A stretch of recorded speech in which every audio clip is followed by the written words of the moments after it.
Cash ರೆಡಿನಾ? Ready ಇದೆ sir. ಬಂದು ಕೂತ್ಕೊಳ್ಳಿ.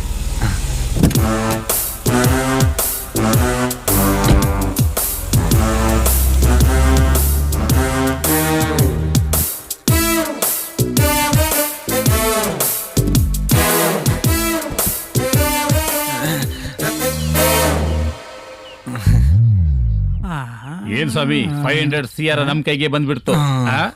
ಬಾಸ್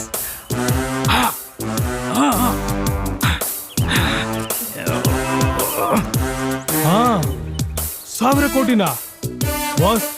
ಒನ್ ಮೋರ್ ಪಾರ್ಟ್ನರು ಬರ್ತೀನಿ, ಒಂದ್ ನಿಮಿಷ. ಯಾವ 5 ಸ್ಟಾರ್ ಹೋಟೆಲ್ ಇದ್ದೀರಾ? 1 ಅವರ್ ಗೊತ್ತು, ಅಲ್ಲೇ ಬರ್ತೀನಿ. ಈ ಟೈಮಲ್ಲಿ ಫೋನು. ಸರ್ ಬೇಗ ಹೋಗಿ ಮಾರ್ಬಿಡೋಣ. ದುಬೈದ ಫೋನ್ ಬಂದಿದೆ. ಹಲೋ, ನೆಟ್ವರ್ಕ್ ಪ್ರಾಬ್ಲಮ್ ಇದೆ. ಹ್ಞೂ ಸರ್. 1 ನಿಮಿಷ ಇಟ್ಕೊಳ್ಳಿ, ಅಲ್ಲಿಗೆ ಹೋಗಿ ಬರ್ತೀನಿ. Okay sir. ಓಪನ್ ಮಾಡಬೇಡಿ, ಬರ್ತೀನಿ. Hello hello